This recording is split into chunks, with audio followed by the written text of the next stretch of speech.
Welcome, everyone. I'm super honored to be your speaker for today's webinar. I'm Alejandra Valdez. I'm originally from Mexico City, but I now have been living in New York City for 9 years. I have over 10 years of global production experience, and I'm an event producer for Amazon, and I spearhead an event series that is focused for entrepreneurs and small business owners. And super excited to talk more about online and in-person events with you all.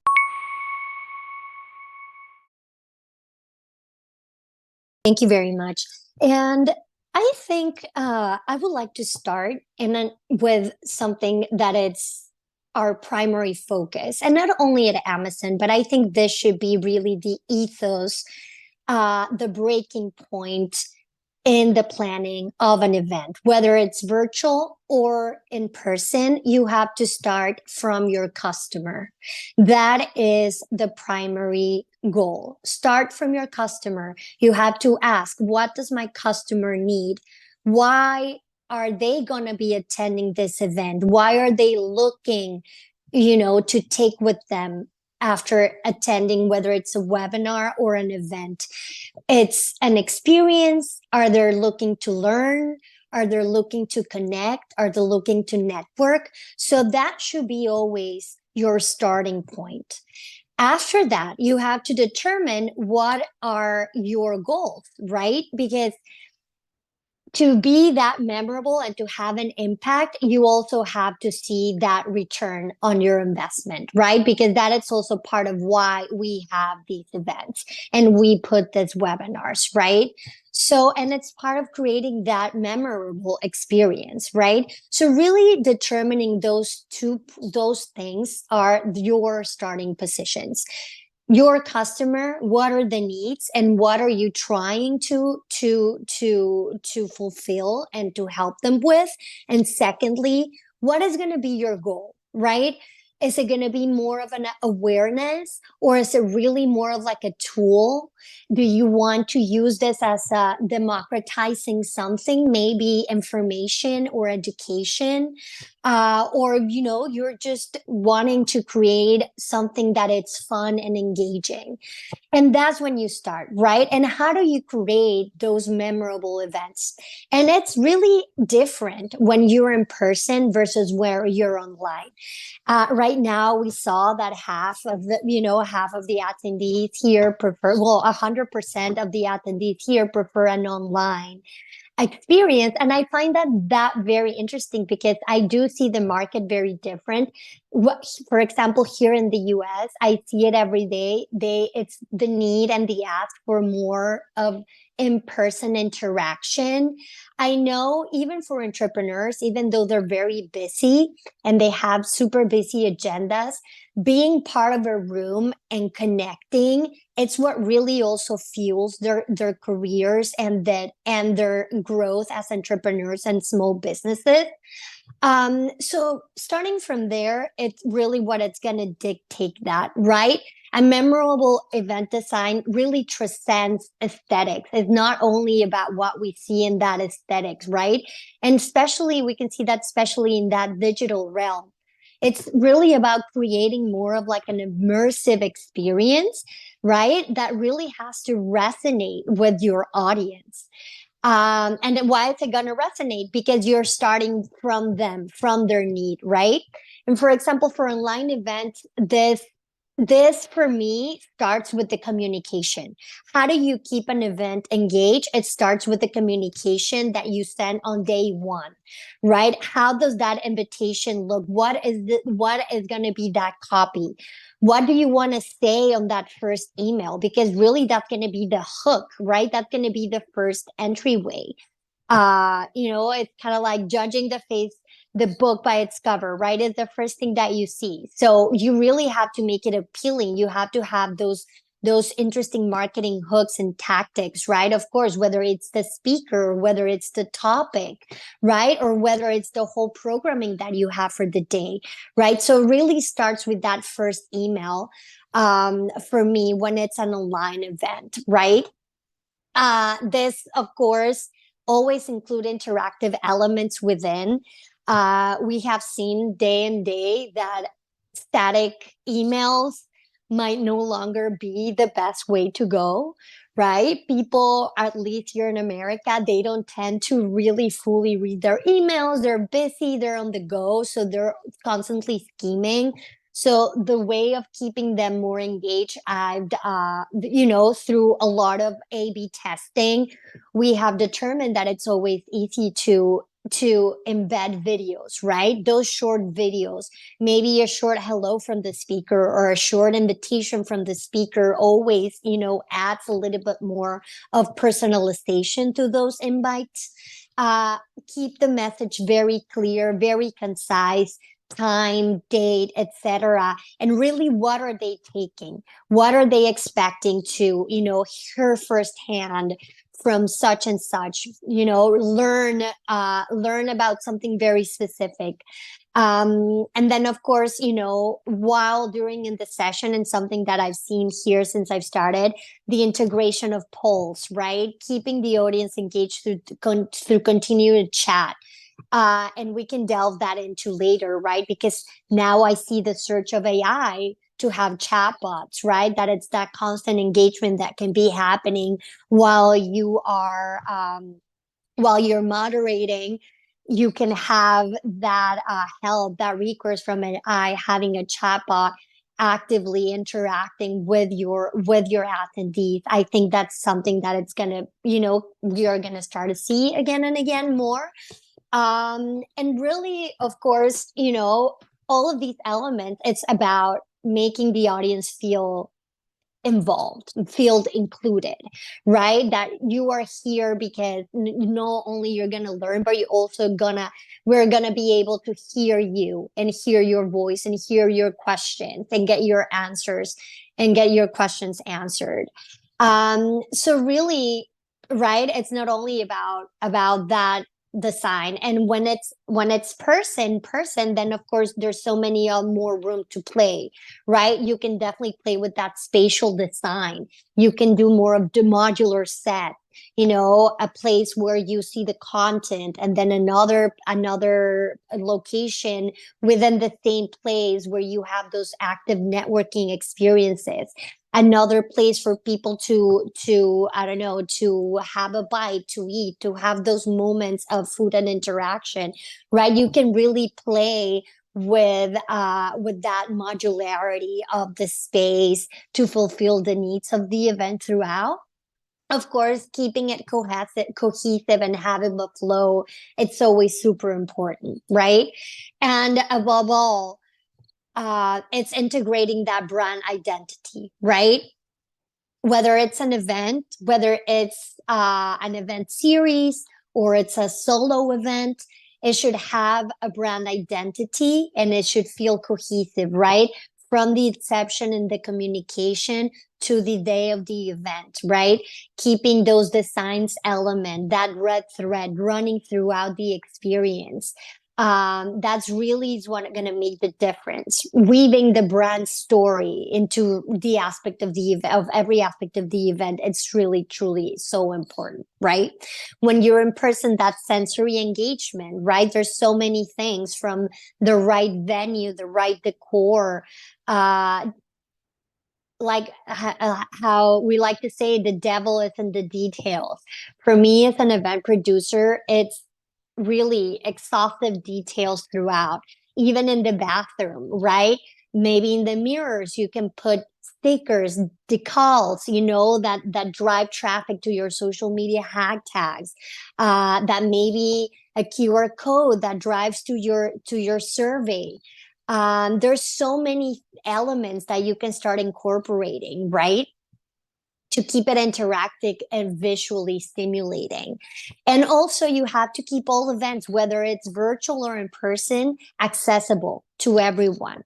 Right now, we're looking to include everyone, whether you have a disability or not, right? How are we including technologies as well to help?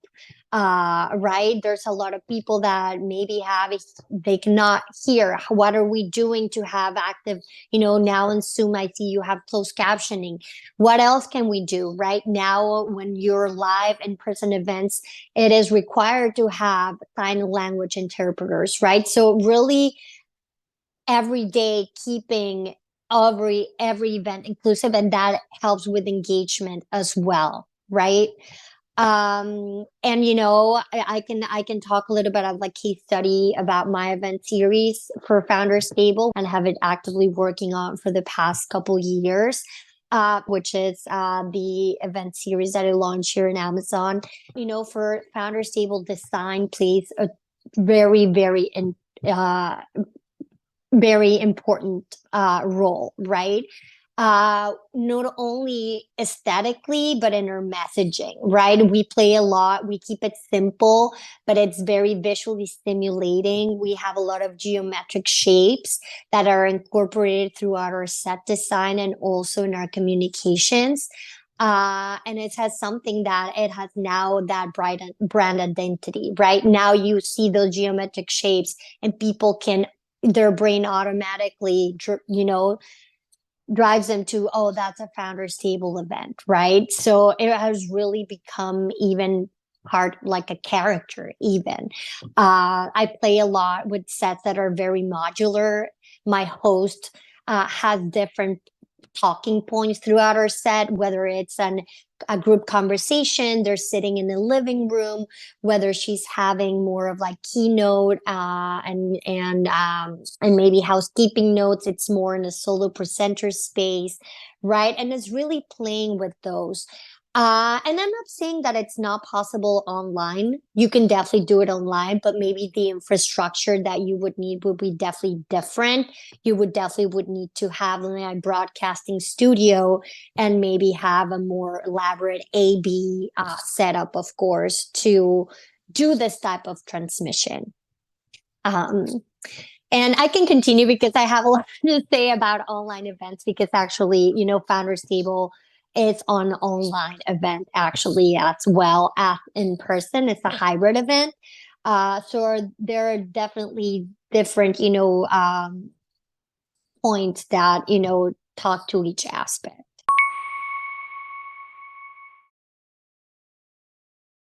For example, and I'm talking about my specific event series right now, just to make it relevant. So for example, for Founders Table, my main goal for Founders Table really is to connect business owners with experts, with business experts, with celebrated business experts guests, if we want to talk it, right? I have, for example, founders of big companies join us, and we have conversations with them, and we learn a lot about a specific topic. For example, I've had the opportunity to have the founder of UGG, the boots, the shearling boots. I've had the honor of having the founder of a very big mattress company that revolutionized kind of like how you buy mattresses here in the US. That's called Casper. I've also had, founders of venture capital firms. So at least I know that my audience, right? And again, starting from my audience, since they're small business owners, they want to learn from these people, right? They want to learn from their experiences. They want to get inspired by their business journeys and how they have maybe overcome certain obstacles, right? Because that's how entrepreneurs learn a lot. So my main goal, or KPI, if you will, right, for my events, it's always going to be, the CSAT, which is, satisfaction. We usually aim for 80% up, of satisfaction, the CSAT score. That's also what's going to be, the most important for us. And then the perceived continuity, right? How have this event helped them, right, to get ahead in their business journey, in their company? And this is very intrinsical, tied in with that CSAT and that NPS score. And that, it's whether it's online or in person. And also, aside from granting this access to expert, one of my main goals, it's also brand awareness. Because we have launched Founder Stable as part of a one-stop shop where entrepreneurs can log in, create an account, and learn, whether it's through webinars, which would be the more of like the educational track, or they want to learn through engagement events, which is a Founder Stable event. They can choose their modality of learning. So really, Founder Stable, it's also used as a tool for brand awareness of that ASBA program, which is the Amazon Small Business Academy. So as you can see, it's really serving two purposes, right? Within its own Amazon ecosystem, it's serving the purpose of brand awareness towards an entrepreneur program. And it's also serving its own Founder Stable goal, right? Which is connecting people with experts, guests, and to learn from celebrated experts. Another metric that will be super important, it's of course the amount of in-studio audience that we have and the amount of on-demand views. For us, more than the people that are tuned in live the day of the event, for us or an event like us, we prefer to see the on-demand eyeballs. That has more traction with us because it means that way more people are visiting, the ASBA website, the ASBA ecosystem, including Stable. So actually, Founder Stable has been the number one driver to the ASBA website. So this is a very clear example of how an event can be that hook to get more people in your, whether it's your business or your service or wherever it is. It's a really powerful tool. And aside from in studio, in person, on-demand views, very important for us is the survey answers, right? And those survey respondents, that's also what's very important for us. And on those survey questions, that's where we determine that CSAT score, right? We ask them, how engaging was this event, on a scale from 1 to 10. And that's how we come up with that 80%. So that's a little bit of how those goals and that engagement, and really, those KPIs is it's another part of that compass, right? Guiding everything, the event. As I said, it's your customer, starting from the customer, and then what is your end goal with it, right? Of course, there's going to be common KPIs online and virtual. That's the nature of what it is. Engagement metrics like session participation, Q&A interaction, that's going to be the same whether it's in person or not. The same with social media. But of course, in digital events, as I said, you want to see the total amount of eyeballs and also those click-through rates, right? Meaning how much time were there in your website? Did they click on their email? Did they actually follow that user journey until the website and saw the whole event, right? And that interaction, how much time they spent in your session, etc. And in person, of course, it's a little bit more, you can have those verbally, or as I said, you can even do it with your embedded in your event design, right? That you can put QR codes on the bathrooms or scattered throughout where food and bev is served, and they can answer those surveys, while they're in person, and etc. I don't know if there's any other specific question about this. ありがとうございます。満足度を高めましょうという話は、日本でも私もそうかなと思っておりまして、すごく共感いたしましたと。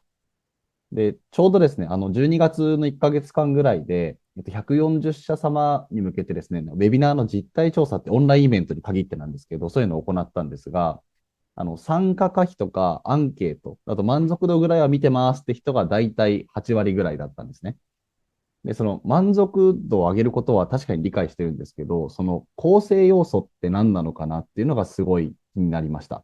で、日本で言うと、これもデータで出てるんですが、あの、知りたいと思ったことを知れた。要はバナーとかタイトルの答えがちゃんとイベントの中にあるかっていうものと、あと参加した人にとって新しい情報であるかっていう、この2つが満足度の構成要素っていうふうに出てるんですけど、なんか何をもってして満足度を決めてるのかなというのはお聞きしたかったです。I'm actually looking. Do you want like specific numbers, for example? Like what do I aim for depending on the type of event? Is more your question or actually like just the metrics that I'm looking for in an event? 指標になるんですかね。多分。指標です。Okay, then. Yeah. So, for example, very specific, again, very specific to Founder Stable. One of the key metrics that I'm measuring, and give me one sec. Apologies. I'm trying to locate a document that's going to help me guide the conversation a bit better. I do, for example, depending on how my event is spread out throughout the year. Example, 2023, I had a goal that was part of my goals was to produce or more 4 events, 4 founder table episodes throughout the year. I produced 5, so it ended up being, above my original goal of 4. So that was like a general goal that I had just within, right? And specific to the event, I had goals registrant, right? So I have goal per event and a goal and an overall yearly goal. For example, for my first event, I had a goal of 2,000 registrants, and I ended up having 3,500 registrants. So again, I was above my goal. For my second event, the goal of registrants was 1,013.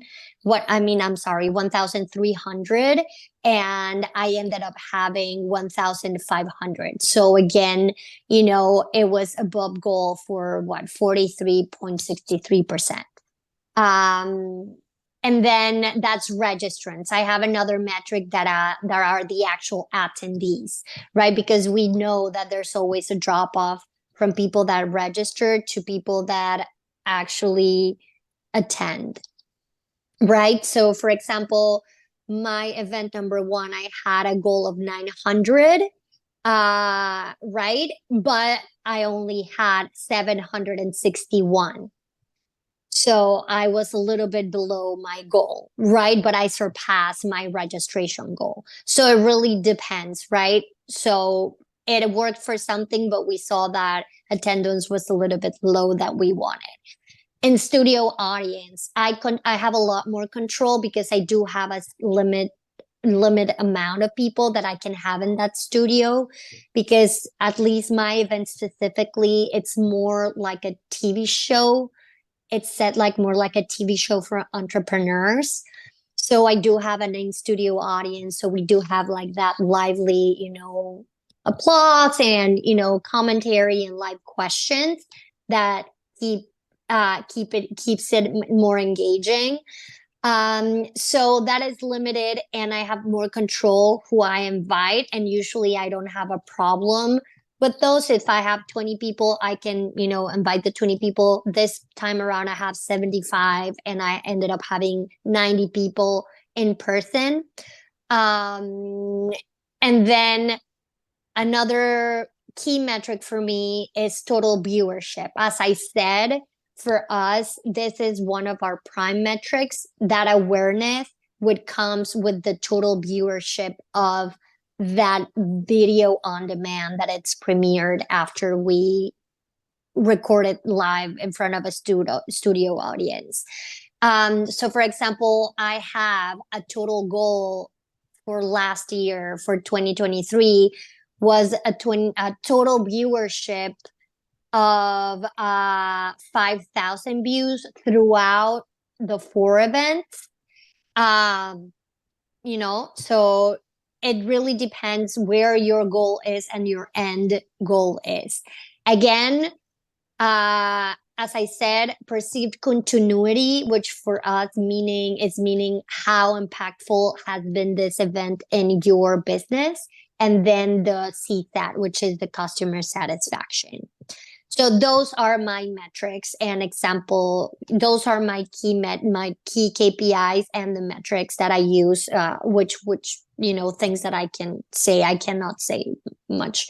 I cannot go much more deeper on the numbers, but that's just examples. We also measure the traffic, meaning that engagement, right? How much traffic came through the website to either interact with our content or just to, you know, maybe subscribe or anything else that was done on our website. So we also track that per event.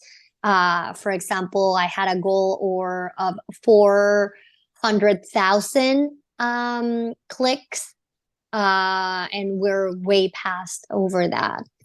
So it was a very good year for Founders Table. It surpassed a lot of our goals that we had, both in, you know, with our audience, our engagement, and also internally. ありがとうございます。多分満足度というのが、例えば継続性とか、次の集客に直接的につながっていってるっていうのが、今すごく感じ取れた内容だったので、なんか中身がどうというか、その次回のこの継続性に向けて、それが満足度とつながってるんだなっていうのすごい、いい学びです。ありがとうございます。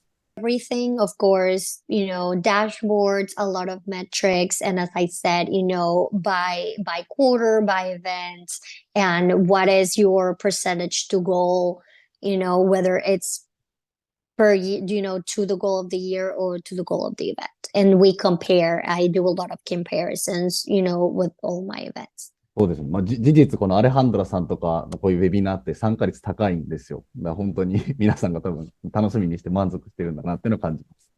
はい。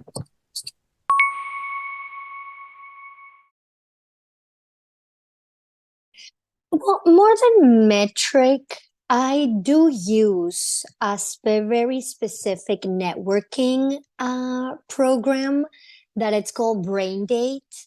I really, really like it, and it is very successful with both online audiences and in-person attendees. And what happens with Brain Date is, in a way, what, you know, the name says, you have conversations with your peers, and it's about learning from others' experiences. And it's really powerful, right? Because it's really about learning from others and fostering those communication channels. So whether it's a topic of interest or whether you want to learn from someone, it's a great tool. So this is something specific that I've started to utilize in my events. I've transitioned from traditional networking per se to Brain Date. Yes. It's actually a company based out of Montreal, Canada. And they're wonderful to work with. They're incredible partners. And I've seen the power of Brain Date both in online and in-person events. And I've seen them in my events, and I've also seen them on other events that are not from Amazon. So it's a platform. So I would say that at least that will be one of the bigger differentiators, at least from my events, because normally, or at least in the past, I haven't measured networking like that.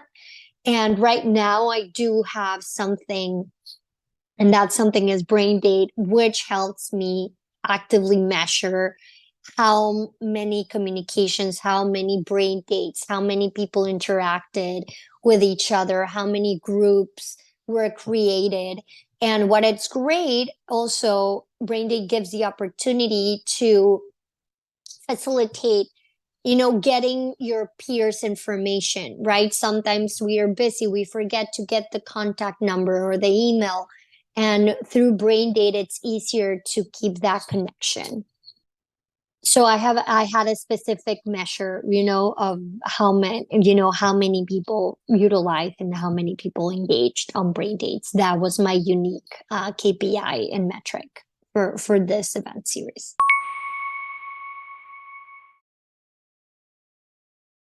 That's the thing.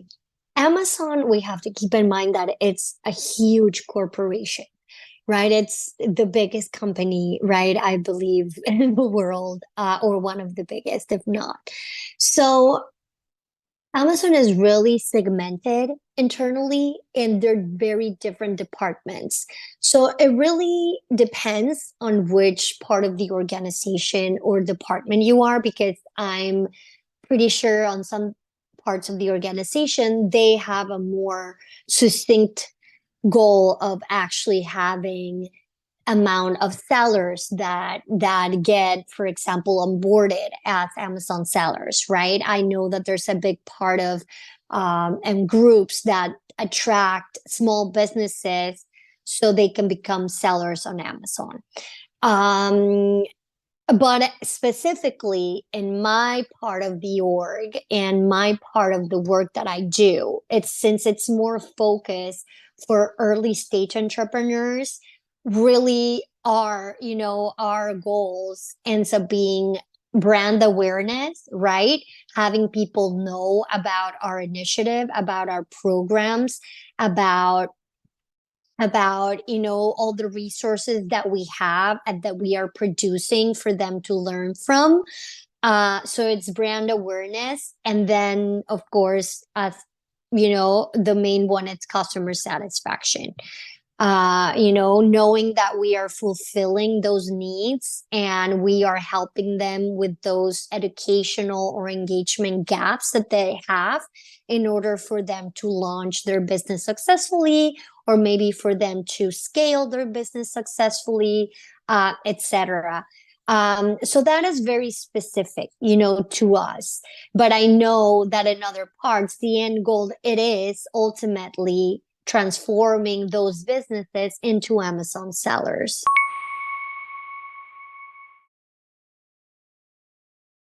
Actually have data teams. So it really depends, and again, it starts with your customer. So who is the customer that you want to reach? That is starting from there. So once you identify that group, that group of people, that audience that you're trying to reach, start doing a lot of surveys, study groups. You have to understand, what do they want? What are they reading? What are they wanting to learn? Breathing, eating. You want to learn as much as possible. That, of course, is made through group studies. And so we, of course, at Amazon internally, we do have those data teams that their whole job is to get us that information. So for example, if I want to know about my core audience, which is going to be people from, their early 20s to their maybe 40s, right? That they want to start their own business, be their own boss.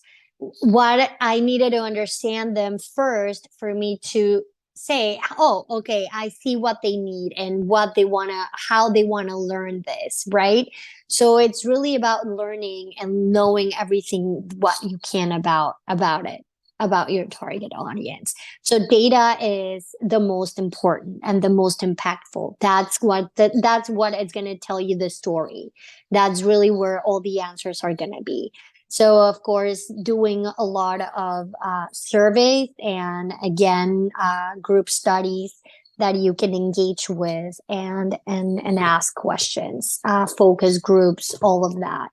Of course, I'm pretty sure in Japan there was going to be a lot of services. Here in the United States, we have a lot of those. One, it's called Suzy, SUZY, and they help a lot with creating those surveys to understand better your target audience, right? And also, for example, if you are looking to name a product or name an event or name a series, I think it's very important to get involved with your audience as well to see what resonates, right? Because what you might think that's a great name, people, it might not translate the same, to everyone.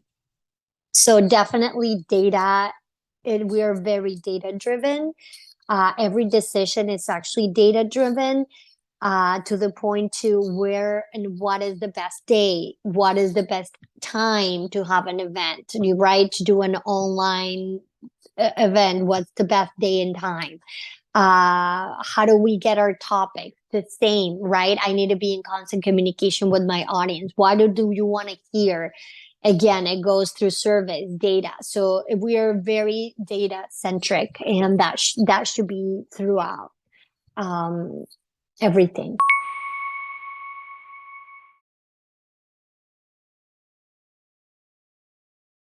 That's very interesting because I see it even with my small businesses and entrepreneurs. A lot of people learn everything from YouTube, right? So how can you have that differentiator? So it comes to innovation, right? And innovation starts from your customer. What can I do better to innovate and to provide this need in a better way, in a better platform, right? So for very example, Founder Stable. I knew that I wanted to launch this series, but I wanted to do something that was engaging, and I didn't want to do the typical, keynote or just presentation. So for me, I'm a very creative person, and it was a process of like, what can I change? And that's how I came in, like, this is structured like a TV show, right? Like a TV production. So what can we do to push it in that way? And I started exploring, I started writing a lot about the idea, how it could be evolved, how it can actually be translated from my head, from my idea into paper, into the actual production. And the risk paid off. So for example, I know that even though we can do the same in YouTube, it really comes to, I guess right now it's a creator's world, right? And we see it not only in YouTube, we also see it in TikTok.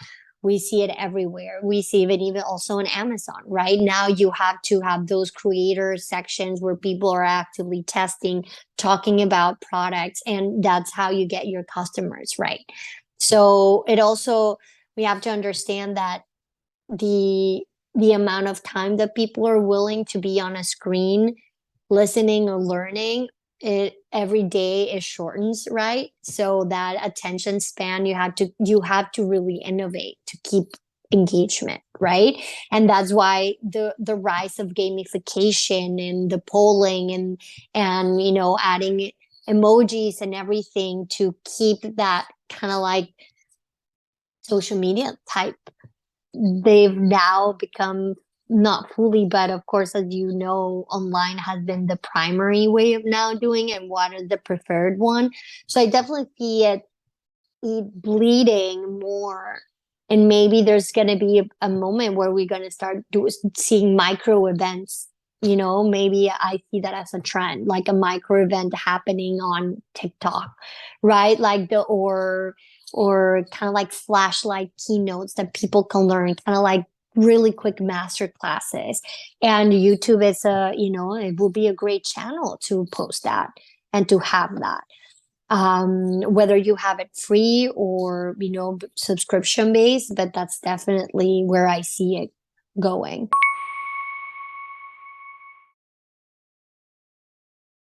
Well, yeah, I mean, SEO and paid marketing, it's always going to be very important, even though you try to do things organically. You're always going to need that push. And I've also seen it because I've had events where I had absolutely no paid marketing, and it has been more through word of mouth or newsletters. But I do see the impact But I get also the impact for me comes from creating community and creating people that want to see and want to hear what you are putting and you are producing. And in a sense, it's, no different from maybe like a social media following, right? Even when you have a brand, you have people that either love or hate your brand, right? So it's really about cultivating and creating that community. That's where the major of that impact is. And I'm sorry if I didn't understand the question correctly, but it was about SEO and that creating that impact on the market, correct? 多分、イベントマーケターっていう職種が、流行るかとか、通用するかみたいな、はい。っていう、なんか率直なご質問だと思います。今多分、コミュニティ作ることっていう話があったと思うので、そのイベントを軸としてコミュニティ作っていくことが、すごい価値であるっていうふうに、私は聞き取れたんですけど、なんかそういう力を持つ分には、イベントマーケターとしては、なんかやっていく価値はあるんじゃないかって、私は勝手に感じてたっていう。It is absolutely is. And just marketing in general, right? Marketing and PR, I think are, go very hand in hand with events. It's really about putting your message out there, right? If you don't have the right channels, the proper tools, the proper, channels to disseminate this information, is not going to reach your customer, right? So definitely I see the increase in more and more, not only for events, but marketing in general. At the end of the day, it's like how we market everything. We even market ourselves, right? So absolutely. Very important skill. ありがとうございます。非常に理解できました。もう僕もイベントを極めようと思います。